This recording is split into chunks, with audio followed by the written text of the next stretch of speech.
Hello बच्चों, मैं हूँ आपका गुरु सर। आज मैं आपके लिए लेके आया हूँ कक्षा 9वीं के प्रश्नावली 5.1 का क्वेश्चन नंबर 4 के क्वेश्चन नंबर 5। इसके अलावा मैं आपको और कुछ क्वेश्चन बताऊंगा जो आपके एग्ज़ाम के लिए आपको हेल्प करेगा, क्योंकि आपको पता है कि अब कुछ ही दिन के बाद में 9वीं का भी एग्ज़ाम हर एक स्कूल में लेना शुरू कर देंगे। हो सकता है मार्च के लास्ट तक या हो सकता है अप्रैल के फर्स्ट वीक में। तो आपको अभी से अपना तैयारी अच्छे से शुरू कर देना है, क्योंकि आपके पास समय है। ऐसा सोचकर आप रुके मत रहिएगा, क्योंकि समय इस तरीके से निकलता है कि आपको पता भी नहीं चलेगा कि यार हमारा एग्ज़ाम कब आ गया। तो आप समय है करके वेट ना करके जो समय अभी बचा हुआ है उसी में अपना तैयारी अब जोरों पर लगा दीजिए, क्योंकि जितना जल्दी आप तैयारी करेंगे उतना ही अच्छा आपका मार्क्स आएगा। तो चलिए हम शुरू करते हैं आज का क्वेश्चन जो हमको मिला है क्वेश्चन नंबर 4 का 5वां। क्वेश्चन नंबर 4 में आपको बोला गया है कि समीकरण को करना है हल। अब समीकरण को आपको हल करने वाला क्वेश्चन सिर्फ आपको 9वीं में बस नहीं मिलेगा, आप 10वीं में या आगे जाके स्टडी करेंगे, कॉम्पिटिशन एग्जाम की तैयारी करेंगे तो वहाँ पर भी आपको समीकरण से चर राशि का मान निकालने के लिए आता है प्रश्न। यदि आप 9वीं में इसको अच्छे से समझ जाओगे तो आपको आगे कोई दिक्कत नहीं होगा। तो चलिए इसको हमको हल करना है, मतलब हमको इसमें चर राशि क्या दिखाई दे रहा है, एम। तो एम का मान हमको ज्ञात करना है। तो देखते हैं एम का मान हम कैसे इसमें ज्ञात करते हैं। तो चलिए शुरू करते हैं। तो जिसमें हमको समीकरण को हल करना होगा तो उसमें आप लेफ्ट हैंड साइड और राइट हैंड साइड दोनों को आपको लेके चलना पड़ेगा। तो आप देखिएगा यहाँ पर m दिया है और इसके माइनस में m-1/2 दिया है, बराबर में 1 ऋण m ऋण 2/3 दिया है। तो आप यहाँ पर m के बटा में कुछ नहीं मतलब 1 लिख सकते हो, या आप चाहो तो सीधा 2 का गुणा m के साथ कर सकते हो। तो आप बटा में 1 करेंगे तो 3 गुना वाला प्रोसेस करना पड़ेगा, या तो आप सीधा यहीं से गुणा कर सकते हो। तो आप सीधा गुणा कर दीजिए, 2 गुणा m करेंगे तो आपका मिल जाएगा 2m। अब एक इमेजिन करते रहिए कि इसके बीच में कौन है, 1 है, तो 1 का गुणा इसके साथ होगा, माइनस चिन्ह लगाकर इसके साथ गुणा करेंगे मतलब यही से प्राप्त होगा। तो क्या हो जाएगा, ये m ऋण 1 हो जाएगा और बटा में फिर 2 एकम 2। इस तरीके से नीचे में क्या आ जाएगा हमारे पास 2। तो हमने क्या किया यहाँ पर एक काम किए कि बटा में हमने इमेजिन किया किसको, 1 को, फिर हमने कर दिया 3 गुणा। अब यही प्रोसेस आपको यहाँ पर अपनाना है। 3 एकम 3 मतलब इसके बटा में कुछ नहीं मतलब हम किसको इमेजिन करके चलेंगे, 1 को, बटा में कुछ नहीं मतलब हम 1 लिख सकते हैं। तो 3 का गुणा 1 के साथ करेंगे तो 3 एकम 3 और यहाँ पर आ गया ऋण। अब ऋण चिन्ह के साथ गुणा हो रहा है मतलब कोष्टक में लिखना है अगले पद को, क्योंकि ऋण चिन्ह आगे आने वाले पदों के जितना भी चिन्ह रहता है सबको बदल देता है। तो 1 का गुणा m ऋण 2 के साथ करेंगे तो ये हो जाएगा m ऋण 2 और बटा में 3 एकम 3। तो इस तरीके से हमने यहाँ पर अभी 3 गुणा कर दिए और यहाँ पर भी क्या कर दिए, 3 गुणा। अब हम आगे देखते हैं तो यहाँ पर आपको 2m के साथ अब ऋण चिन्ह को अंदर में गुणा करना है। तो 2m के साथ ऋण चिन्ह का जब अंदर गुणा होगा तो m माइनस प्लस से हो जाएगा माइनस और 1 माइनस से हो जाएगा प्लस, और बटा में जो 2 है उसको 2 को लिख देना है। अब सेम प्रोसेस यहाँ पर अपनाना है। देखिए 3 का तो 3 हो गया, अब ऋण का चिन्ह का गुणा अंदर कराएंगे तो ऋण धन का गुणा ऋण और ये हो जाएगा हमारे पास m। अब ऋण का गुणा यहाँ पर हो जाएगा धन और 2 एकम 2, तो ये हो जाएगा हमारे पास बटा में 3 जी। 3 को हमने जो करते हुए उतार दिया। अब यहाँ तक हल करने के बाद आप देखेंगे 2m यहाँ पर प्लस है और m यहाँ पर क्या है, माइनस है। एक यदि प्लस है और एक यदि माइनस है तो वो घट जाता है। तो 2m में m को हटाएंगे तो आ जाएगा सिर्फ m, चिन्ह बड़ी संख्या का मतलब लग जाएगा प्लस, और प्लस सबसे सामने में तो उसको लगाने की आवश्यकता नहीं है। और प्लस में हमारे पास बचा यहाँ पर 1 और बटा में बचा हमारे पास 2 बराबर। यहाँ पर हम लिखेंगे ऋण m का तो ऋण m हो गया, 3 यहाँ पर प्लस है और 2 भी यहाँ पर क्या हो जाएगा, प्लस है। तो दोनों का चिन्ह यदि प्लस है तो दोनों क्या होगा, जुड़ेगा। तो 3 और 2 मिला के हो जाएगा 5, और चिन्ह दोनों का क्योंकि प्लस और प्लस है तो आप क्या कर दीजिएगा, यहाँ पर प्लस ही कर दीजिएगा। और बटा में हमारे पास मिला हुआ है 3, तो 3 और 2 मिला के यहाँ पर पूरी हमको कितना, 5। अब देखिए यहाँ पर हम फिर से कर रहे हैं 3 गुणा। क्या कर रहे हैं, 3 गुणा। देखिएगा कैसे गुणा होगा, ये 3 गुणा m करेंगे तो 3m धन 3 एकम 3, इसका गुणा हमने इन दोनों के साथ कर दिया। और सेम प्रोसेस में 2 का गुणा इन दोनों के साथ करेंगे तो 2 गुणा ऋण m करेंगे तो ऋण 2m हो जाएगा, धन का तो धन हो जाएगा और 2 पंचे 10।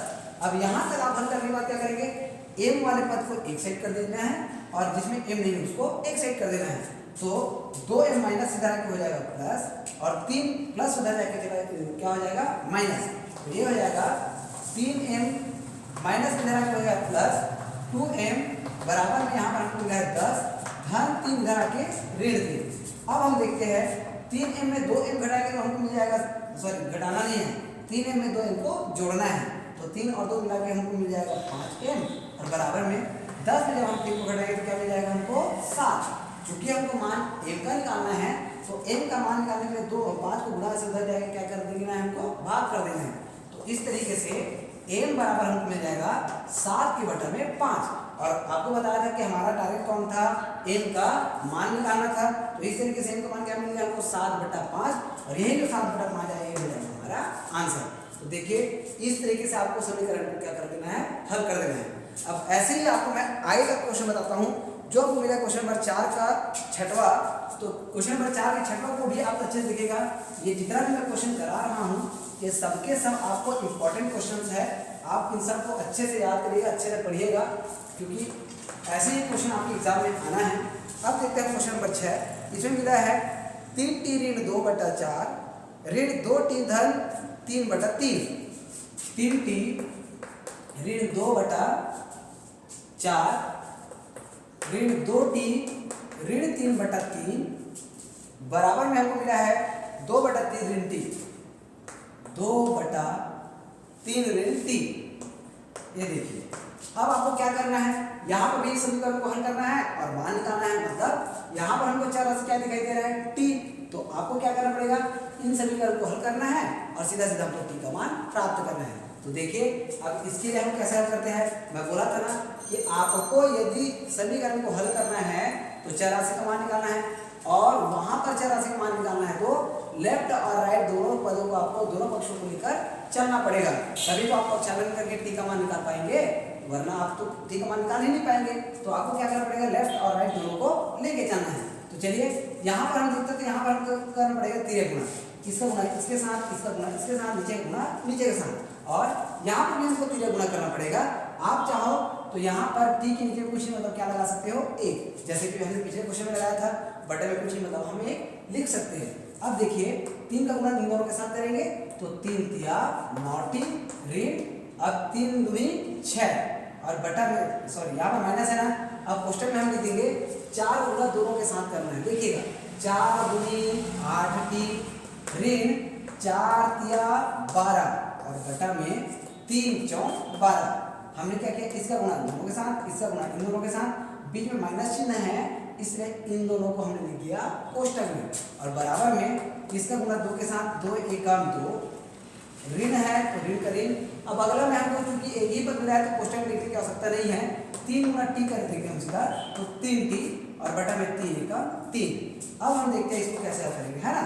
अब 9t का तो 9t हो गया, ऋण 6 का 6 हुआ। अब ऋण चिन्ह का जब अंदर में गुणा होगा तो धन ऋण का गुणा यहाँ पर हो जाएगा ऋण, 8t का तो हो गया 8t, ऋण का गुणा धन, यहाँ पर क्या मिला हुआ है हमको 12, और बटा में हमको मिल जाएगा कितना 12। अब देखिएगा 2 ऋण 3t को हमने 2 को उतार दिया, और बटा में कितना मिला हमको 3। अब हम यहाँ पर देखते हैं, कई बच्चे क्या करते हैं, यहाँ पर 12 दिखाई दे रहा है और यहाँ पर भी 12 दिखाई दे रहा है, तो दोनों के दोनों को काट देते हैं। देखिए यदि ये पूरे के पद में पूरे के साथ 12 गुणा कर रहा होता तो 12 और 12 ऊपर और नीचे से कट जाता है, लेकिन यहाँ पर जब प्लस माइनस के रूप में रहेगा तो समझिएगा यहाँ पर सिर्फ 12 और 12 को नहीं काट पाएंगे आप, और काटिएगा भी मत, क्योंकि बहुत से बच्चे ऐसे ही कर दिया करते हैं। तो आप क्या करिएगा, इसको पहले हल कर लीजिएगा, है ना। तो 9t और 8t, देखिएगा 9t और 8t को हम देखते हैं तो ये प्लस है और ये माइनस है, तो ये प्लस और माइनस है तो घटेगा, और 9t में 8t घटाएंगे तो 1t आ जाएगा। वैसे ही ये 6 माइनस है और 12 क्या है, प्लस है, तो 1 प्लस और 1 माइनस है तो घटेगा, चिन्ह बड़ी संख्या का लगेगा, तो 12 में 6 घटे तो आ जाएगा 6, चिन्ह बड़ी संख्या का मतलब यहाँ पर क्या लगा देंगे हम प्लस, और यहाँ पर देखिएगा यहाँ से 3 एकम 3 और 3 चौक 12, नीचे से नीचे की संख्या को आप काट सकते हैं, क्योंकि इधर भाग कर रहा है, उधर जाके क्या करेगा गुणा, मतलब 12 को ऊपर और नीचे से हम कटाते हैं, तो इससे अच्छा आप 3 को यहीं से 3 एकम 3 3 चौक 12 करके काट दीजिए, और इसके बटा में फिर हमको क्या प्राप्त हो जाएगा 4, और बराबर में 2 ऋण 3t। अब क्या करिएगा, 4 को छानन कर दीजिएगा, तो 4 इधर भाग कर रहा है, उधर जाके करेगा गुणा, तो ये हो जाएगा हमारे पास 1t धन 6 बराबर में हमको क्या मिल जाना है, 4 गुना 2 करेंगे तो 4 दूनी 8, धन और ऋण का गुणा ऋण, 4 तिया 12t। अब क्या करिएगा, t वाले पद को एक साइड, जिसमें t नहीं उसको एक साइड, मतलब इसको इधर प्रक्षालन कर दीजिए और 6 को उधर प्रक्षालन कर दीजिए, तो 8t धन 12t, क्योंकि माइनस है इधर आगे क्या हो जाना है ये प्लस, तो ऋण का इधर आगे धन 12t बराबर में हो जाएगा 8 तो हमने 8 लिख दिया, अब 6 प्लस है इधर आगे क्या हो जाना है माइनस। अब देखिए 1t और 12t को जोड़ेंगे तो हो जाएगा 13t और बराबर में हमको मिल जाएगा 8 में 6 घटाएंगे तो 2।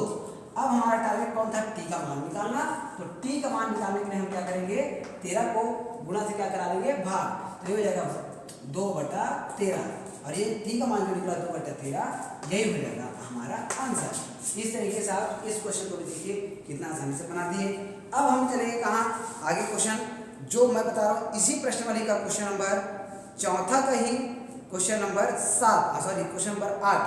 आठवां भी आपको एग्जाम के दृष्टिकोण से बड़ा ही इजी मिलेगा, तो मैं आपको यही बता देता हूँ क्वेश्चन नंबर 8। क्वेश्चन नंबर 8 में हमको मिला है 9x बटा 7 ऋण 6x बराबर है 5, सॉरी बराबर में हमको मिला हुआ है 15। अब देखिएगा यहाँ पर हमको क्या करना है, सिर्फ और सिर्फ सीधा गुणा कर देना है 13 गुना इसके 7 ऋण 6x का गुणा किसके साथ कर देना है 15 के साथ। तो आप क्या करिएगा, यहाँ पर हम ले लेंगे किसको 9x को और बराबर में 15 सत्ते 105 ऋण 15 छक्के 90x। हमने कितने आसानी से इसको हल कर दिया। अब देखिए x वाले को एक्सेप्ट करना है, तो ये प्लस इधर क्या हो जाना है, सॉरी माइनस इधर क्या हो जाना है प्लस जाना है, तो ये हो जाएगा हमारे पास 9x धन 90x बराबर में मिल जाएगा हमको 105। देखिए चार राशि वाले को मैंने एक सेट कर दिया, तो ऋण वाला इधर आके क्या हो जाएगा धन हो जाएगा, तो ये हो जाएगा हमारे पास 9 और 90 दोनों चूंकि प्लस में है तो दोनों के दोनों जुड़ जाएगा, तो 9 और 90 मिला के 99x बराबर में 105। अब चूंकि हमको मान निकालना है किसका x का, तो 99 गुना से करेगा भाग, तो ये हो जाएगा x बराबर 105 बटा 99। अब इन दोनों को हम काट सकते हैं किससे 3 से, तो 3 एकम 3 और 3 पंचे 15, चूंकि इसमें कहीं बचा हुआ था तो ये कितना हो जाएगा हमारे पास 15, तो 3 पंचे 15 और ये हो जाएगा 3 एकम 3 सॉरी 3 तिया 9 और फिर से 3 तिया 9, तो यहाँ पर आ गया हमारे पास 33 और यहाँ पर क्या आ गया 15। फिर आप इसको 3 से काट सकते हो, तो चलिए 3 से काट देते हैं, 3 पंचे 15 3 एकम 3 3 एकम 3, तो हमारा टोटल आंसर आप देखिए 5 और 11 आया ना, तो इसको हम तो आप कटा नहीं सकते, तो ये क्या आ जाएगा हमारे पास x बराबर 5/11 और ये 5/11 निकलेगा, ये हमारा आंसर। तो इस तरीके से आपको कोई भी समीकरण हल करके दिया रहेगा तो आप उसको फिर या गुणा करके सीधा सीधा आपका टारगेट रहेगा उसमें चर राशि का मान निकालना, क्योंकि हल करने का मतलब होता है उसमें दिए हुए चर राशि का मान निकालना। तो ऐसे ही क्वेश्चन को आप जितने ज़्यादा हो सके बच्चों तक शेयर करिए ताकि उनको भी इन वीडियो से एग्जाम में हेल्प मिल सके, लाभ मिल सके। ये काम मैं आपके लिए छोड़ता हूँ, आप जितना ज़्यादा शेयर करेंगे उतना ही ज़्यादा बच्चों को बेनिफिट मिलेगा। और मेरा उद्देश्य सिर्फ यही है कि जितना ज़्यादा हो सके बच्चे मैथ्स में इंटरेस्ट लें, क्योंकि यहाँ पर आपको सरल से सरल तरीक़ा से बताया जाएगा, तो आप जितना ज़्यादा हो सके वीडियोज़ को शेयर करें ताकि बच्चों को एग्जाम के लिए हेल्प सके। Thank you.